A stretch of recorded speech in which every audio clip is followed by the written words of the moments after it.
let's get into we're on defense though, because that's the big one everyone wants to talk about with this team. Because that man there in the picture, Joe Burrow, aka Slim Shady, with that platinum hair color he's got now. No, he's got the. I've also heard him referred to as Ellen DeGeneres. He's also referred to him as seen him referred to as Ellen DeGeneres as well with the haircut he's got going on too. So I was gonna say it's more like Ellen these days because he's got the frost tips in there. Does he have the frosted tips down? I missed that. I already saw him like short and platinum. Yeah, it's not so much you want the frosted tips. I think he just got a haircut and never redyed it, so it's just stuck there with the half. He's got the money to fix it. He's fine. Let's talk about the war on defense, though, because the defense, like I said, it's a different challenge. The offense is facing a really bad defense. The offense is still really good, guys. The offense is not the problem for the Bengals whatsoever. As much as Joe Burrow gets the blame with the team's 1-4, it ain't him.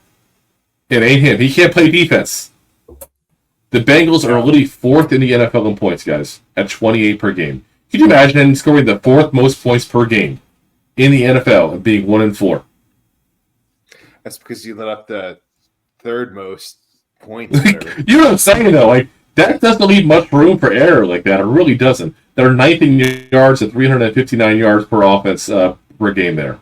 They're also on both third and fourth down conversions. They're the fourth highest rate in the NFL. So it's an efficient offense. It's a scoring offense. It's an offense that's doing its thing. This is a challenge for this defense this week, guys. So the big thing is you got to focus on the pass because they don't run the ball very often. They only run the ball on 37.84% of plays, which is 26 in the NFL. Now they do average 4.3 yards per carry, which is 17th in the NFL. That's about average, but they don't run very often. So they got two running backs that kind of split the carries. Zach Moss, you all remember him. He's been in the league for a few years now. 211 yards, 3.7 yards per carry average with 2 touchdowns. And Chase Brown, who's actually been the better of the two, he was one of their backup running backs last year. 230 yards, 5.6 yards per carry average, and 2 touchdowns. So Chase Brown is definitely the guy I'd be worrying more about. That being said, I'm not really worried in general because they don't run the ball. Why am I going to focus if they don't do? Now, I would go ahead and keep everybody deep at that point, force them to want to run the ball, and adjust if I have to. But I'm not going to sit there and focus on stopping the run when they only do it on 37%. That's not a high percentage, guys. That is not something you got to worry about, No. So, got to stop the pass. They're second in the NFL at passing 72.25% of the offensive plays. That's I'm sorry, I'm looking at the wrong stat here. They're completing passes at 72.25% passes. That's second best in the NFL. They also get 293 passing yards per game. That's pretty crazy. That's pretty high. Now, they're also not very bad at protecting Joe Burrow. They're getting him sacked on just 5.98% of passing plays. That's 10th best in the NFL. So, yeah, guys, it's a lot of talent and a lot of things going right for that offense. This is a challenge for our defense, point blank. On this season so far, Joe Burrow, 72.3 completion percentage, 1,370 yards, 12 touchdowns, 2 interceptions. Yeah, that's damn good, guys. That is damn good. Jamar Chase, 29 catches, 493 yards, 5 touchdowns. Having an absolute amazing start to the season. T. Higgins, 18 catches, 182 yards, and 2 touchdowns. Now, Higgins, though, they've been throwing the ball just as much to him almost as they have to Chase. He just hasn't been catching the ball. That's not to say it's on him. I'll let anybody who happens to be a Bengals fan address that there. But if the targets are not that much different. And the completion is a huge difference on.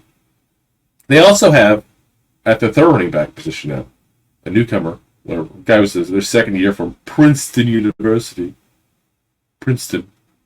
Pinky's out there at that point. And this is a guy that I'll tell you point blank, I may mispronounce the name. Usually I try to make sure I get this stuff ready beforehand, but I've been prepping for this hurricane that I'm in the middle of so much at that point, and I always mispronounce his name. We talked about him pre-draft even. Andre Iosovis. I'm always probably going to mispronounce his name. I apologize to him and his family. 12 catches, 153 yards, and 3 touchdowns. So he's done a pretty good, effective job as a third receiver. The film I got the chance to watch here while I was actually watching it while I was prepping and packing at that point there. He did pretty decent there. I mean, if you think about it, he's got only 30 less yards than T. Higgins. So he's done a good job there. And he may be the second receiver next year if they don't keep Higgins. Keep my Higgins on that franchise tag. Our old buddy, Mike Gesicki, is their main receiving threat in the tight end position there. He's listed second on the depth chart, but he is their receiving tight end. He's got 17 catches, 178 yards. Remember, he had former Dolphin, former Patriot last year.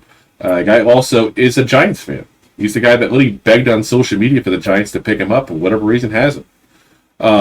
As far as the offensive lineman, again, guys, the line has been playing very good in pass protection. But if you look at the PFF grades, it's actually pretty average. The only weak point has been Amarius Mims, who was the first-round pick out of Georgia. Got a 51.9 PFF grade on the right tackle spot there. That's the spot they need to go after. The rest of the offensive line has all been in the 60s. So that's the weak point. We talked about the weak point last week being the right side of the line. And, guys, they beat him right up the middle instead at that point there, when they actually beat him up there. But the Giants aren't afraid to attack the quarterback. They're leading the league in sacks right now. And this is a damn good team because they've actually been centering it around a whole bunch of different people. It's not like one guy is the guy. Though Dexter Lawrence is like, I think, half a sack away from the NFL lead right now in sacks for the season. So, definitely having an absolute amazing season there. So, yeah, Giants are going to have to play this one good. And I'm curious to see what does Banks do against Chase. He had a pretty good game, I thought, last week on DK Metcalf.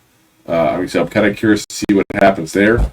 Because while we talked about 3 receivers for the Bengals, and the second receiver is a pretty good one, the third one's a young and upcoming receiver, Jamar Chase is the guy.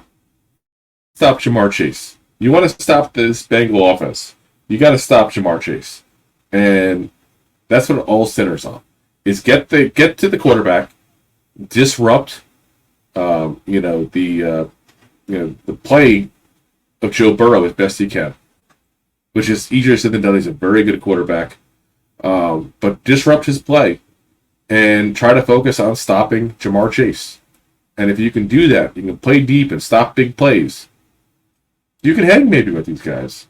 Because we can't give up 35 to 40 points to this team. Like, this can't be that kind of game. In a shootout, we're probably not going to win. That's not the Giants' MO. The Giants' MO is a low-scoring, close game.